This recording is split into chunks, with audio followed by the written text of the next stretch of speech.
Saudara-saudara yang terkasih dalam nama Tuhan Yesus Kristus, selamat pagi dimanapun Anda berada. Sedang di rumah, dalam perjalanan menuju kantor, di tempat bekerja, di swasta, di pemerintah, usaha sendiri, adik-adik pelajar, mahasiswa. Mari kita beribadah sejenak.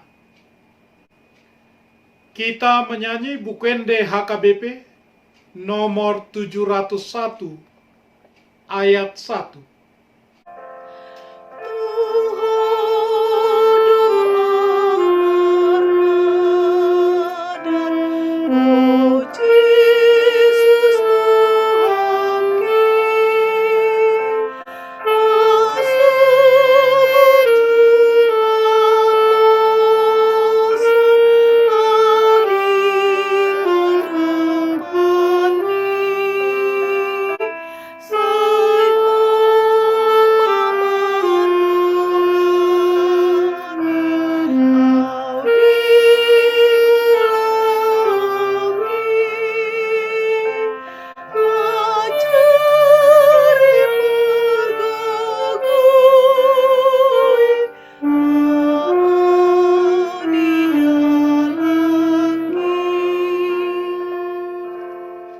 Kasih karunia dan damai sejahtera dari Allah Bapa dan dari Kristus Yesus Tuhan kita menyertai saudara-saudara.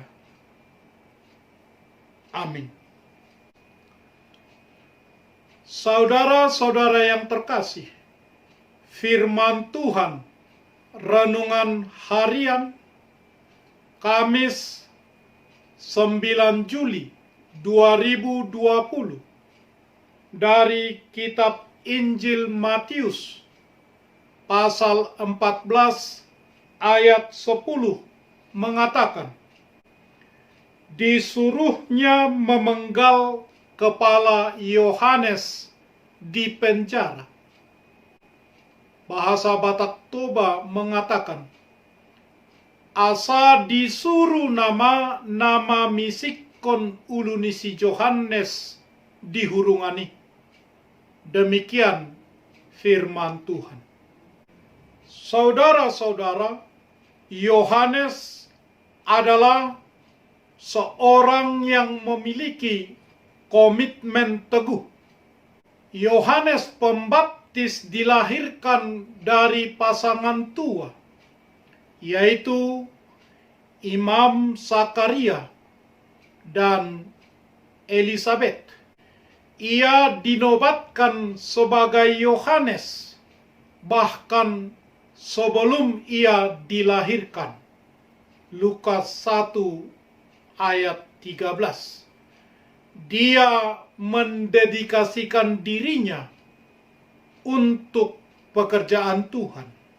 Dia dibesarkan sebagai anak yang kuat, tanpa menikmati masa-masa kecil sebagaimana anak-anak lainnya. Dia dirasuki oleh semangat dan kekuatan Nabi Elia. Lukas 1 ayat 17. Ketika dia bermeditasi dan menghabiskan waktu dengan Tuhan sendirian di padang belantara, dia menerima firman Tuhan. Lukas 3 ayat 2. Dia seorang pengkhotbah yang berani. Markus 1 ayat 5. Dan menyebut orang-orang Yahudi sebagai generasi ular beludak. Lukas 3 ayat 7. Dia berkhotbah tentang keselamatan oleh Yesus, berkhotbah tentang berbagi dan peduli kepada masyarakat yang kecil. Dia memperingatkan para pemungut cukai. Orang-orang yang menikmati kehadirannya sebagai kepribadian yang menyenangkan menganggapnya seperti lampu yang menyala, seperti manusia yang penuh kasih, perhatian, dan kepedulian. Yohanes 5 ayat 35. Ia mengakui bahwa Yesus harus bertambah dan dia harus berkurang. Yohanes 3 ayat 30. Bagi Yesus, Yohanes adalah kerabat dan lebih dari kerabat. Karena Yohanes datang untuk mempersiapkan jalan bagi Yesus, dan atas permintaan Yesus, Yohanes membaptisnya. Dia adalah teman dekat Yesus, kolega terpercaya dan anggota keluarga. Maka mendengar kematiannya, Yesus tentu sangat sedih dan dia berduka atas kematian temannya tersebut. Herodes telah menangkap Yohanes dan mengikatnya, memenjarakannya demi Herodias, istri saudaranya Filipus. Matius 14 ayat 3. Namun Herodes tahu bahwa Yohanes adalah seorang yang adil dan suci, bahwa Yohanes tidak bersalah atas kejahatan apapun. Namun sebagai akibat kejujuran Yohanes, Herodes bertekad untuk membunuh Yohanes. Tetapi ia takut kepada orang banyak karena mereka mengakui Yohanes sebagai nabi besar. Matius 14 ayat 5. Herodias dan putrinya sedang merencanakan hal jahat. Pesta ulang tahun Herodes akan segera tiba. Matius 14 ayat 6. Dan kesempatan pembunuhan pun tiba. Dengan pengajaran ibunya, putrinya memberi permintaan, "Beri aku kepala Yohanes Pembaptis." Matius 14 ayat 8. Herodes mengutus orang untuk memenggal kepala Yohanes di penjara. Herodes tidak peduli dengan kesalahannya. Ia tidak seperti Raja Daud ketika diingatkan oleh Nabi Nathan. Dia bertobat. Herodes tidak demikian. Kemudian kepala Yohanes Pembaptis dibawa dan diberikan kepada gadis itu, dan dia membawanya kepada ibunya. Matius 14 ayat 11. Tentulah pemandangan yang mengerikan. Penderitaan Yohanes sudah berakhir, maka murid-muridnya mengambil mayat itu dan menguburkannya dan pergi memberitahukannya kepada Yesus. Matius 14 ayat 12. Herodes berpikir bahwa dengan menyingkirkan Yohanes, ia tidak akan diperhadapkan dengan dosa-dosanya. Tetapi sekarang ada Yesus yang memberitakan pesan yang sama seperti yang dilakukan oleh Yohanes Pembaptis kepadanya.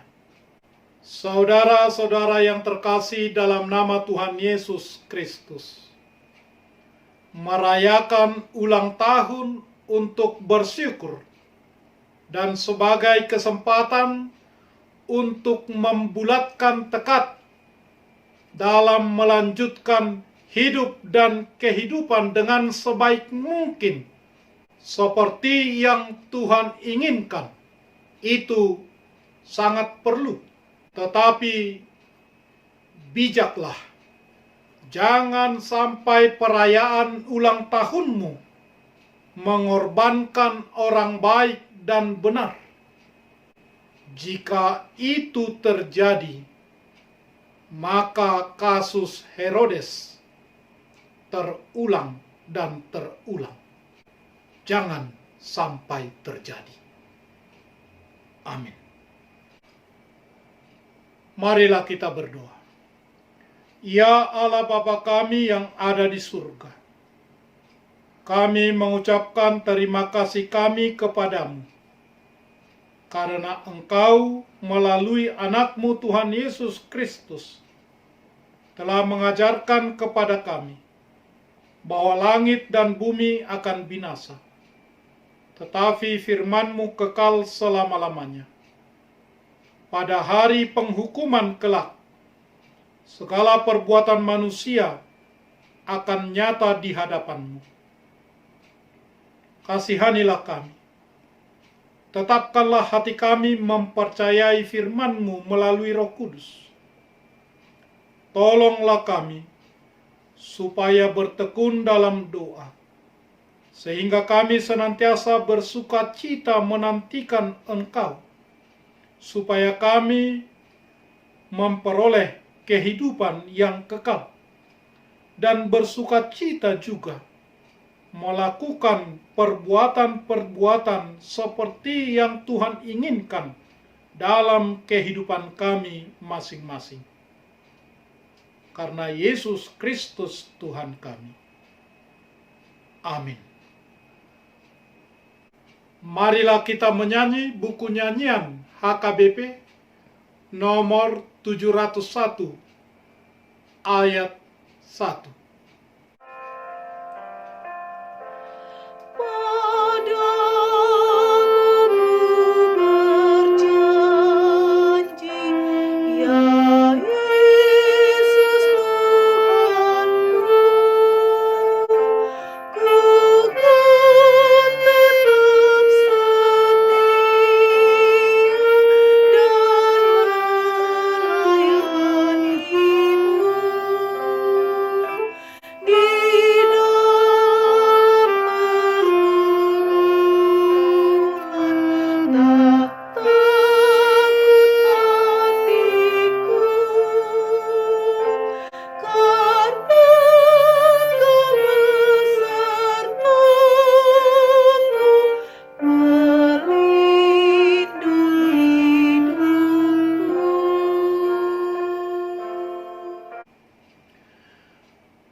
Anugerah Tuhan kita Yesus Kristus, kasih setia Allah Bapa, dan persekutuan dengan Roh Kudus menyertai saudara-saudara. Amin.